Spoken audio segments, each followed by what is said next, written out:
Guys, welcome to Better Bachelor. This is Joker with a face for radio and a voice for print. So a couple episodes ago, I talked about the marriage trap and how there's really no benefit for men anymore. But there's something that's been around a lot more often, or I could say is as common as the marriage trap, which is the kid trap, right? And I came across an article here that was posted in Women Going Their Own Way, which I guess is supposed to be kind of similar to the guy's version on Reddit, except it's not quarantined. But here's a photo that I took a screen grab of one of the conversations they were having, and it's about what I've talked about before, where men are not necessary anymore to be involved in the family unit. You're basically at this point just simply a DNA donor. So let's read through this and then we'll talk about it a little bit more. This was posted by Women Going Their Own Way. How straight women who wanted to marry and have children can walk away from men forever. It sounds a lot like what we talk about in Guys Going Their Own Way, right? The only thing that keeps most women hoping and trying with men is because they dream of having children. Okay, that's already wrong. They also would like somebody that has finances and will able to financially help women. But we'll get to that. And for children, they need the father's support, financially and otherwise. Now, you know, the first thing they go to is finances. Not his intelligence, not his manliness, not his masculinity, not his teaching and being part of the child's life. Nope, just money. Just give me money. Just finance. They say otherwise, but what they talk about is finances. Okay, so, and for children, they need their father's support financially and otherwise. So they hang on, praying to one day find a good man. But Prince Charming isn't showing up. Women agonize over finding a good man so they can finally have children. Don't need them, never did. See, there's something called the foster care system, and depending on the state in which you live, they will pay you $850 to $1,000 a month to care for a child. You can even get a newborn so you can mold them. Not teach them, not guide them, but mold them. Many are available to choose from. If you decide to adopt this child, you still get $400 to $600 a month. Adopt 2 kids, that's $800 to $1,200 a month. That's more than a baby daddy would pay. And plus, this is regular money every month on the dot without having to fight him in court and pay half of the lawyers. In college, that's the best part. College is free for any child who was ever in the foster care system. No trifling baby daddy would be able to come up with college money. So you're getting a child. 2, you're getting 1, a child. 2, all the money you need to take care of that child. 3, free college for that child. And this is your child for life, someone to be there for you in your old age because you raised them when their own parents would not, and you're all they have. Someone to do all that fun mommy and kid stuff with, birthday parties, trips to the park, shopping for cute outfits. I know a woman who did just this, adopted 2 kids out of foster care. Some dusty bum was trying to date her, asking, "But you don't want to have my kid, though?" She answered him back, "No, not really. About fell off my chair laughing." Men's only hook is the female desire for motherhood. The 1950s sitcom Family, the house with a white picket fence, especially for women who come from broken homes, the desire to have their own happy family is strong. This man had baited his hook, and it didn't work because she already got all that she wanted without him. He was utterly gobsmacked, powerless before her. There's no downside to this. A child gets a loving home. A dusty bum gets kicked to the curb and told never to return because he's not needed. You know, it's one thing to say, what are the positives out of this? Well,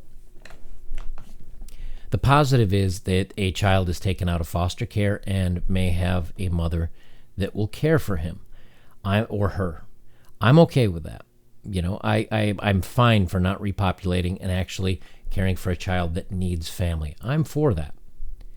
But the wording of this about molding it, and you'll have somebody there for you in your old age because he's all you have. I don't know if you've ever listened to Pink Floyd's album, The Wall, but just listen to the song Mother.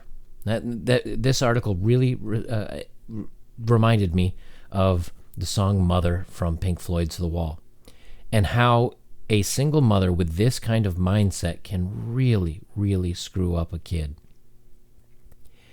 It's been said many times, and I don't know if it's because we men don't go out and we don't protest, we don't write news articles, we don't scream and holler and fight against the system. Most of the time, guys, at least today, seem to be either of two fields. One, they put up with it, and they're weak, and they're chumps, and they just deal with it, and hang their heads in shame, and feel like the world's against them, and they're all sad. And maybe a lot of us were actually there at one point. I've had a couple of rough years after some bad breakups. Or the other way to go is to just say, I'm just not going to play your game anymore. Now, of course, I've said this in many of my videos, so you guys know that's the way that I take, is that I don't want to play the game anymore for this nonsense. But we have to take a minute and really look at what this does to society. You know, we've got a young man or a young woman that's being raised, and if a woman has this kind of mindset about the world of, I get to have a child, and I can mold them, I get paid by the state, and so let's say you do get 2 kids for, I don't know, $1,200 or whatever the finances she was talking about. That is not enough to raise a child properly. It's not even really enough to put a roof over your own head with most of the rent costs here in the United States. So where does the rest of the money come from? The government. So now basically your job is to be a mom. Now in some ways I can say, all right, maybe that's not too bad. But again, the problem is the way the child's going to be raised.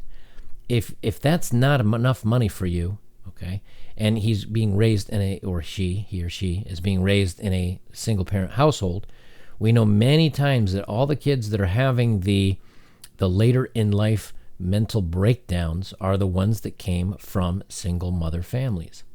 This isn't something I'm making up. There are actually statistics that back this up.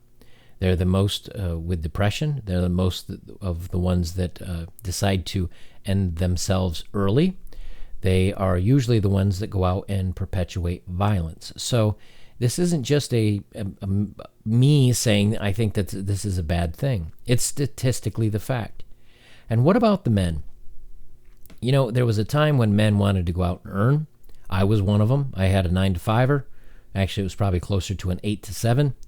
And I worked really long, hard hours, and I did have a home at one point, and I did want to have a family, and I did want to have that house on the hill and the white picket fence. There's nothing wrong with that.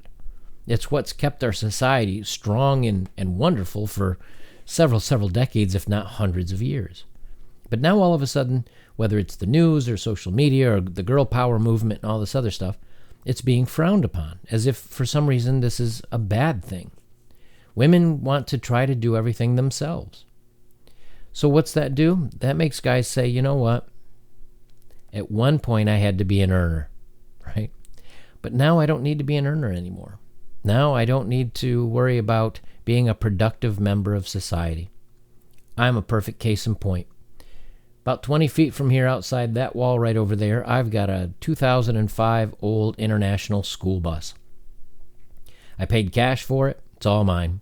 Building it into a tiny house, a little tiny cabin, and I'm going to drive that around the country doing absolutely whatever makes me happy while just pulling in enough scratch for gas money and food and maybe tuck a couple of bucks for my savings for retirement.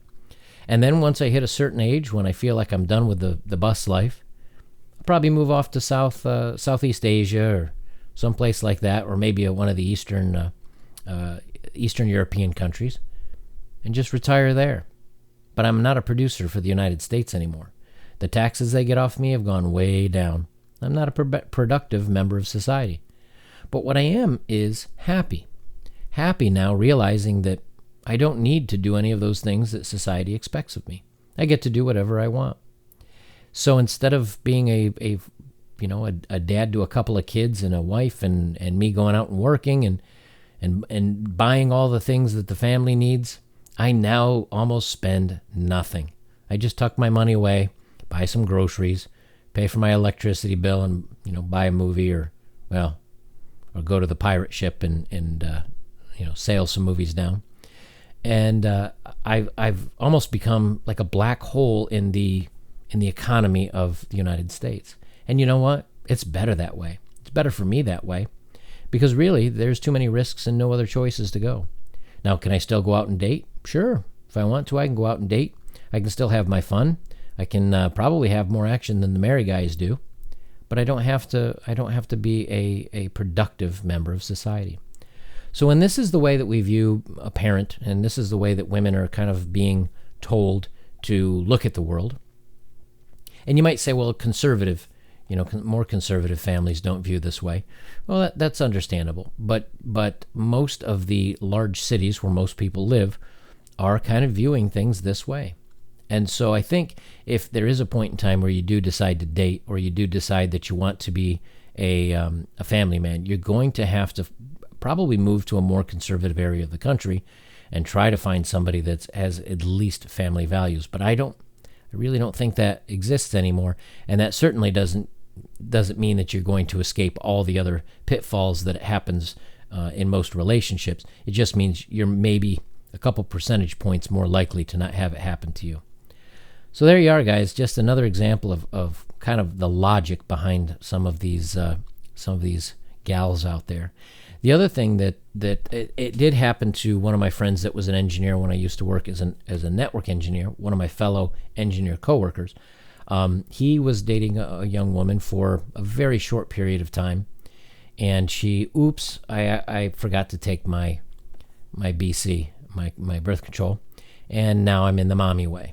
And I do not want to be married to you, and I want as much custody as possible, so on and so forth. And because they weren't married, she got, I want to say, like an 80-20 or a 90-10 custody. And he wasn't really ready to be a father. So what did he become at that point? Well, he became a check writer at that point for the next 18 years. And I'll tell you, he paid more than $800 or $1,200 a month for that kid. So there's other ways that women will also try to get you into being in the donation way, both monetarily and DNA. And you have to watch yourself out for this, guys. So I thought I'd throw this out there and give you another little example of why it's just not worth it anymore. But I'll leave it there. If you'd like to support my work, links are below. And, of course, the best way you can support my work is to comment, like, and share. And if you haven't subscribed, whack that button down below. Guys, I'll leave it there. This is Better Bachelor. I'm Joker. And remember, there's a fool born every minute. Just make sure you're not that sucker.